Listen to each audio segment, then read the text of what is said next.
Spanish. I speak a little bit of Spanish. I don't feel comfortable enough, so I'll have to learn English. My apologies. I also like to thank, Club de Creativos for inviting me to talk about my work and the things I love. As said, my name is Rui. I'm an interaction designer and researcher. So I'd like to tell a little bit of a story. When I was a kid, I was really good. I was a master at taking things apart to see how they worked. Unfortunately, I was not as good to put them back together and working again. The good thing was that I would always find ways to pick up different parts from different toys and another toy and actually make a new toy from all those different tiny pieces. Little would I know that actually that process would actually form so much and would be together with me all my life. So that's what I kind of do. I pick up different parts and pieces, different parts of technology, pieces of narratives, of stories, of experiences. I put them back together and I hope that I actually created a playful interaction. So I'd like to talk about repurpose and reuse, and as a good example, I'd like to show a video from early century, the last century, the 19th, 20th century. I'd like to show this video as an illustration of repurpose.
Because of that, she had to make her own tools, which is, part of like what we do a lot nowadays. But the really interesting thing is she was like not only mastering techniques of soft focus, bringing, games of light and shadow with cardboard constructions to make abstract cinema. She used for that, those tools would be daily objects from, a colander or an egg beater or, just an object she could find anywhere that would serve the purpose of filtering the light, modifying it, and with that creating an abstract form. So I like to look back, in history, but I also am inspired a lot of times by, our own personal history. So when a teacher asked me, back at ITP, my first semester, that, our group needed to solve a problem with an interface, we decided to not go for that faulty button in the elevator that kept giving us the wrong feedback or not working at all, and decided to actually tackle a more interesting problem. A problem that was common to the three of us. And that was that when we were kids, we couldn't whistle. So we started analyzing what a whistle was. So for most of the people, it means that you put your lips together, you blow some air, and magically some beautiful sound comes out of your mouth. For a whole lot of other people, you put your lips together, you blow some air, and magically nothing happens.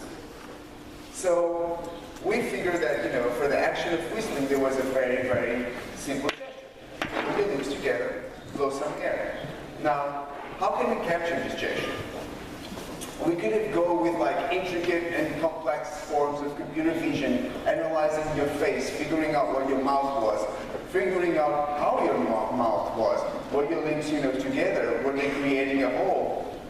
We could have gone with, more, invasive forms of capturing the air pressure.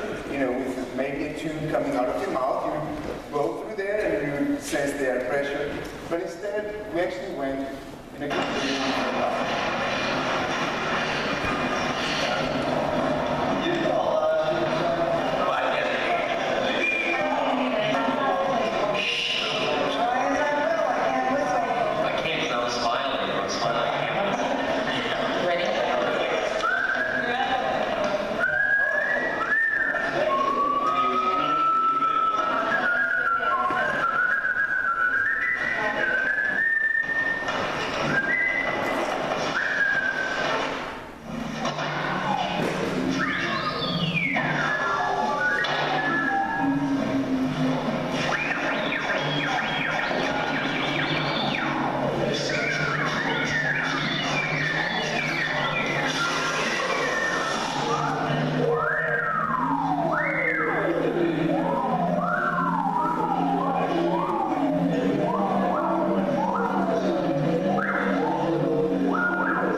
The interesting thing is that instead of going through all these invasive and, like the standard path of capturing an airflow or air pressure, we actually did something out of the box. We used, if you look at that, tiny black bar in the back, it's basically a flex sensor. Usually they're used, in gloves to, measure how much your fingers are flexed, or, and we actually just attach a piece of paper. And the paper, serves as a surface to actually create, basically capture the airflow. And that is transmitted to a very small microcontroller, an Arduino, and that to a maximum SD patch that synthesizes the sound. So, continuing talking here about childhood and inspirations. Everybody when they're kids, they want to be rock stars. And it actually goes with us, for a little bit. And instead, desire to be a rock star, that actually makes us want to go and see shows and look at the people in the stage and actually have our neurons, mirror with their neurons, and basically we feel that we are part of that band, we are part of that stage. And that's a lot of what compels us to actually see live performances.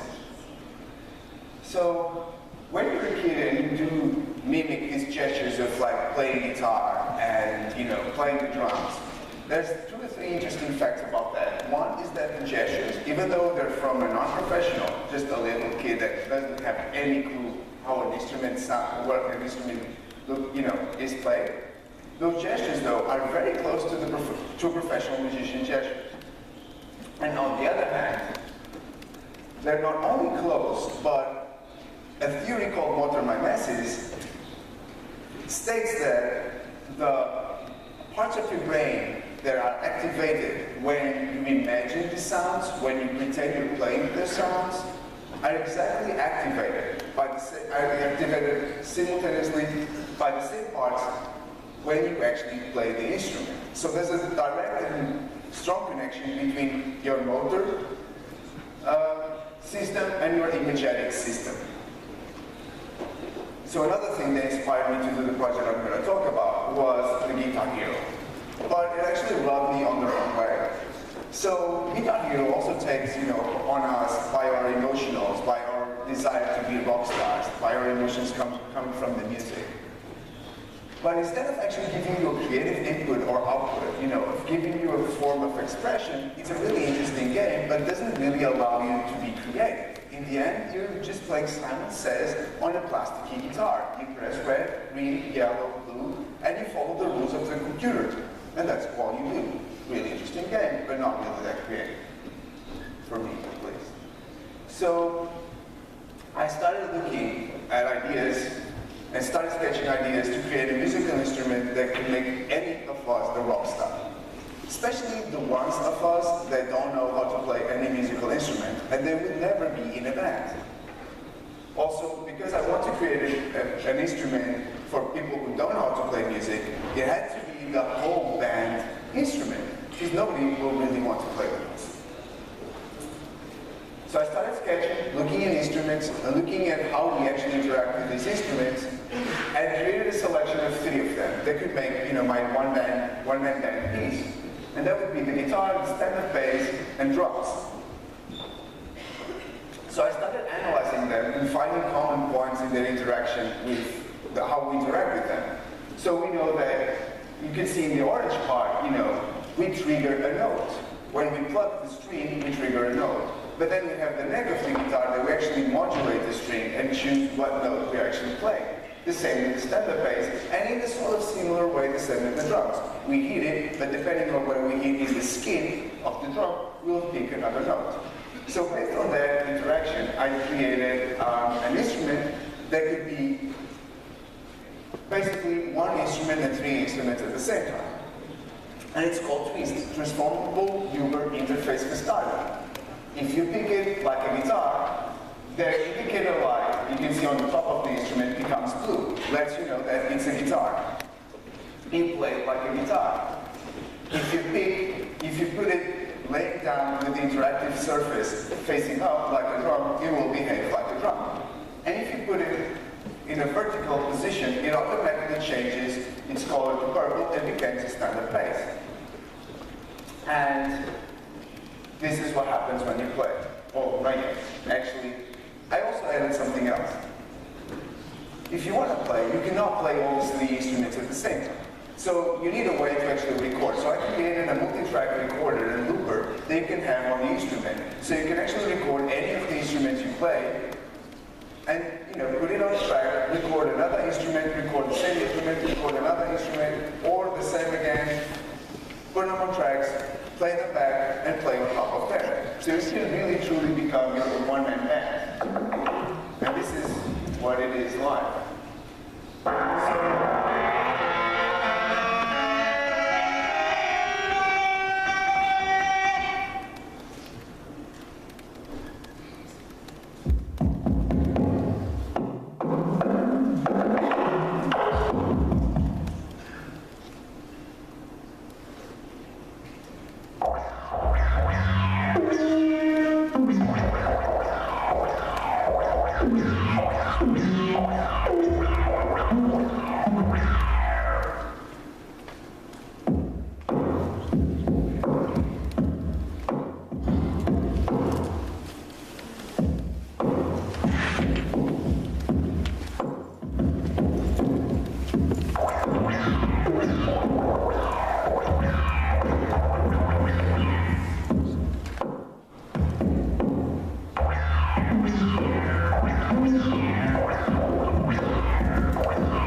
So not only I like to repurpose objects, technologies, and experiences, I really like to repurpose narratives. So when I got the opportunity to actually create an interactive piece that would be, somewhat humorous based on technology, I was really inspired by the movie 2001: Space Odyssey. So Space Odyssey is basically, it's crazy how many references there are to the development of technology throughout, our last century. From Bell Labs to the first, demo of synthesized voice, to artificial intelligence and the interaction of artificial intelligence with humans, and natural user interfaces and voice recognition. All of those references are really welcome in this melting pot. So I was really inspired by that to actually create a different narrative. My instructor was Mr. Langley, and he taught me to sing a song. If you'd like to hear it, I can sing it for you. Hey, I'd like to hear that. Say it for me. It's called Daisy. Daisy, Daisy, give me your answer to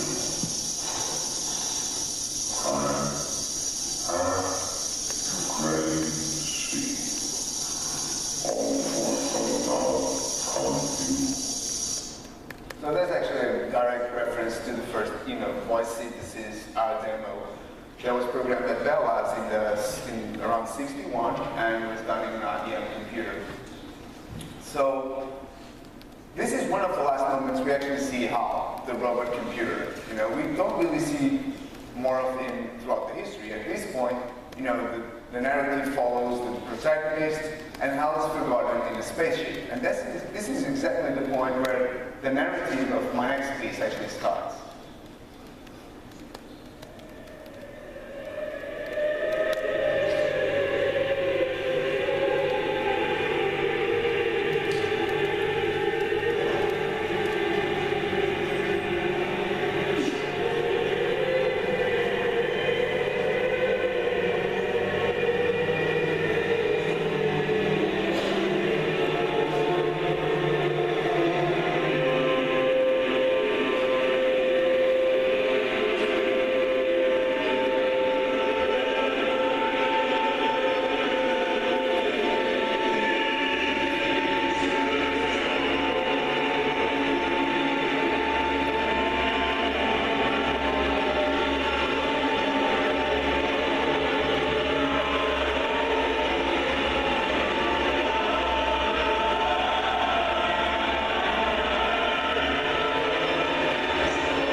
So now imagine yourself in this room, in this warehouse where IEM now stands. Imagine yourself surrounded by cables, dust, computer screens, discarded technology, broken cards, this constant noise. And let's try to communicate. Hello? Hello?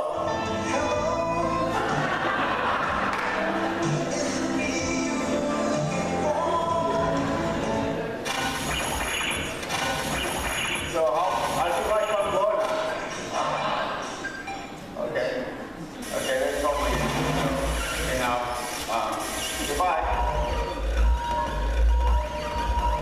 Hey, that was great. I like that, don't you? And so on. This would continue for as long as you wanted. HAL or IEM now had about 70, and it was fun. So now I'm going to change completely. So back in 2009-10, I was really lucky to actually collaborate in the project called iWriter. iWriter is a low-cost, open-source eye-tracking interface. It allows you to track where your eyes look. This was done by a group of artists led by Zach Lieberman, and it was done is really prolific graffiti artist from LA that, one day was diagnosed with Lou Gehrig's disease, ALS, and basically that, paralyzed him little by little, whole his body. So the only way he has to communicate or interact with the world is using his eye track, his eye gaze, and where he looks at. There are commercial interfaces to do this. They're super expensive, and they're everything but creative. They allow you to type, and they allow you to basically hit some shortcuts for predefined actions. So they're really frustrating for someone like Tim, who is a highly creative person. So Zach Lieberman and his team got together and decided to create this interface, that could not only help Tony, but also other people that needed, to express themselves using, their eyes. So, iWriter was created. Version 1.1 allowed Tony to actually draw graffiti, and there was like situations where actually his drawings were actually projected, transmitted over, wireless, and projected over buildings that allowed him to actually see that he was doing graffiti, this time digital, back in the streets. So, when I joined the team for 2.0, I worked a lot in fabrication, creating from like the wood piece you can see to actually put the hardware, to actually a lot of research in text analysis, text reading analysis, and color picking UIs for the iWriter. One day, the idea came actually to create a game. And what would they be a game they could play with your eyes? Immediately, again, my childhood came to life and thought like, if I could play a game with my eyes, I would shoot lasers. I want to save the world. And I'm going to save the world with these tiny objects.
Shooting my fingers, shooting that mirror ball eye, and just putting all together in this game. So back to history.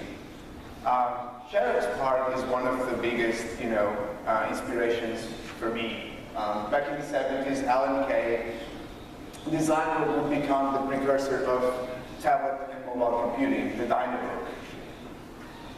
He already envisioned, some sort of recognition from your input with the pen. So when, around 10 years later, Sheriff's Park created the Sheriff's tab, which allowed pen input, was not a novelty that it would actually create also like a separate or a different alphabet for people to actually input, their own writing that could be recognized by the system. Some years later, it would be copied by Palm Pilot. Thankfully, even though they were actually processed by Sheriff's Park, thankfully they've done this because it looks way better and more user-friendly than this. So, when one day I was actually in my office and I was really getting bored of, being at the studio and, working and just thinking, there's that playground outside. and all those kids are having fun.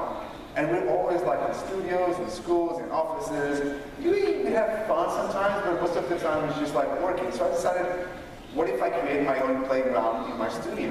What can I do to do that? And obviously I cannot bring this inside. I wish I could.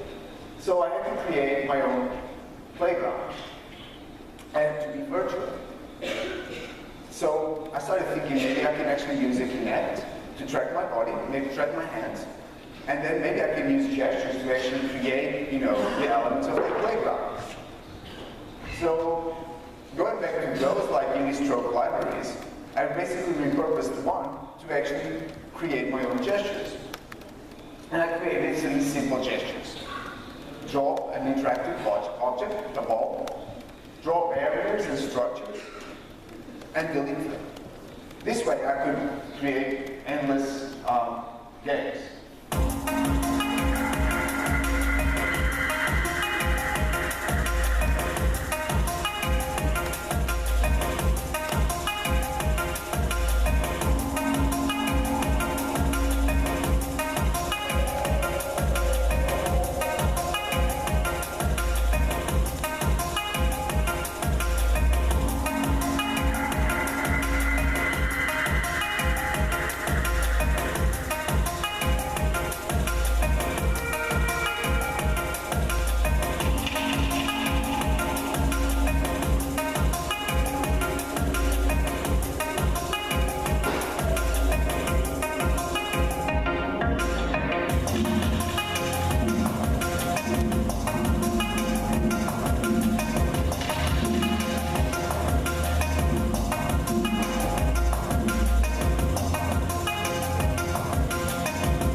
So this research to creating interactive spaces actually continued, and I was really excited when the Motion Leap was released, and I got the benefit. So basically, the Motion Leap allows you to track your hands and fingers in a short range space for interaction. So let's say a square meter around in front of your computer screen. So I could create more playgrounds basically. The funny thing is that I was also thinking of, if we're using these gestures in a three-dimensional environment, how can we actually and this is transposed to a flat bi-dimensional screen, how can we actually bring back the three-dimensionality in the visuals? So there's 3D TVs, of course. Who has money to pay them? And we can have one, but then the next guy won't have one. But anybody can make a set of these. And it's really old technology, so it's not really that hard to actually code and make this happen. And again, inspiration from childhood, that monster from, or the creature from the Black Lagoon, and how much these movies made us excited, and how much magic there was in this three-dimensionality of having the characters jumping out of the computer or the TV screens into our lives and in our living rooms. So that's where I decided to create, this time a different playground, a musical instrument that would allow me to create a virtual drum set. And so I'm going to demo it.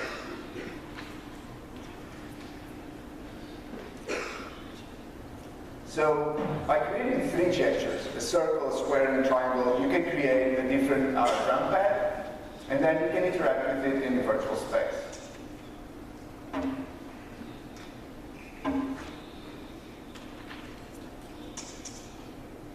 And it feels not really that great because you don't have haptic feedback. So you're floating your hands in the air, and sometimes it's not really that usable. But it was a fun project.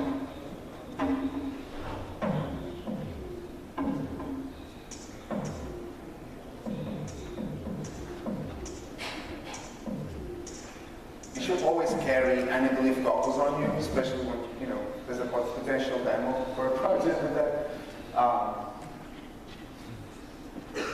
Okay, so you can get really pretty crazy. Just put a bunch of drum machines and then just hit with your hands everywhere.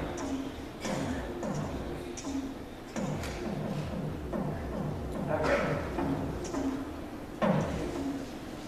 So what I'll do right now at the Innovation Lab at Havas is not only bringing innovation and making some of these demos, and so I can show the agency the potential of specific technologies, show our clients what we can do with technology,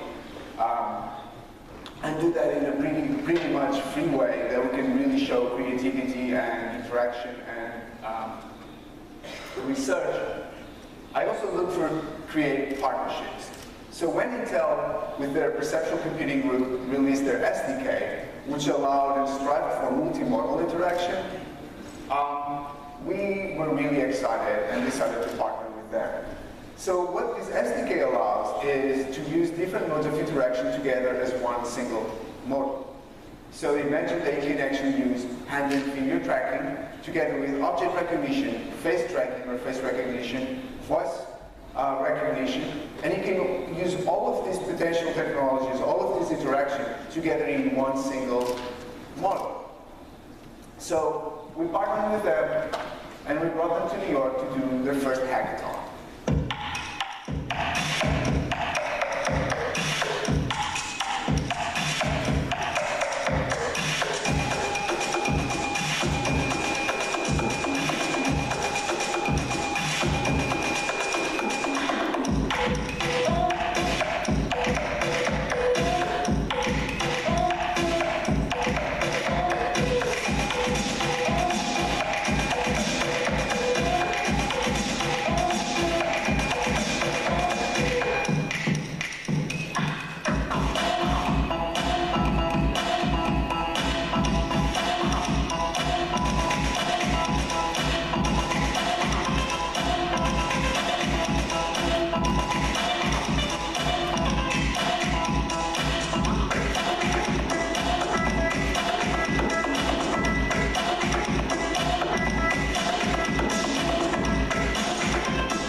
So what if I can teach a computer that actually, when I do bang bang, that's what I shoot. So by using onomatopoeia, that's what I did. Hand and finger tracking together with expressive voice recognition, one shot.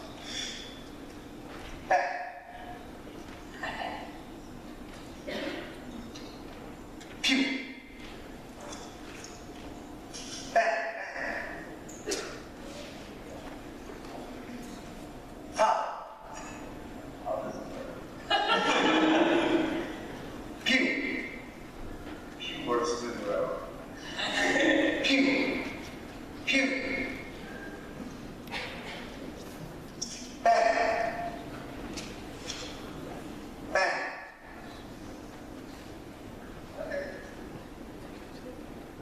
Okay, so that was point and shot. So one last project I want to really talk about is visualization we did at the lab.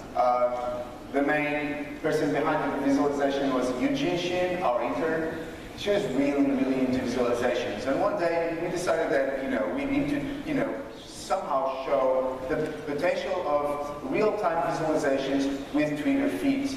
So what could we do? So we started looking for words and started looking at what those Twitter feeds look like. And one word that really came with a high frequency of results constantly was, of course, love.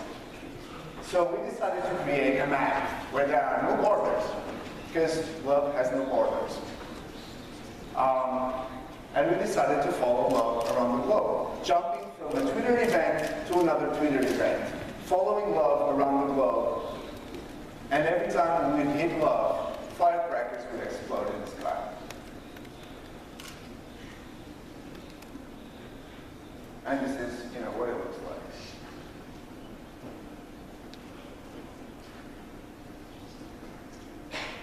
And this is approximately, basically, real time in 1 or 2 minutes. This is how many events we actually get. So there's really a lot of love in the world, apparently.